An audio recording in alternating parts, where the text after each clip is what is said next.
ታዲያ በአንዱ ቀን እድል ቀናት። አዶልፍ ሂትለር በሬስቶራንቱ ተገኘ። ፊት ለፊቱ ተቀምጣ ስትመለከተው ማነች ሲል አብረውት የነበሩትን ሰዎች ጠየቀ። ማንነቷን ያወቁ ጠባቂዎቹ ከብሪታንያ የመጣች ሴት እንደሆነችና እሱን ለማግኘት እንደምትፈልግ ነገሩት። ትምጣ ሲል አዘዛቸው። እጇን ስሞ ወንበር አስጠጋላት። ልቧ በደስታ ተሞላ። ለግማሽ ሰዓት አወሩ።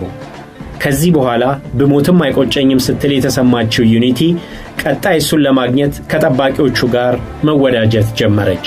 ከአንዳንዶቹ ጋር መገኛውን ለማወቅ አንሶላ መጋፈፏም አልቀረም። ከዚያ በኋላ ደግማ ስታገኘው ለማውራት አልተቸገረችም።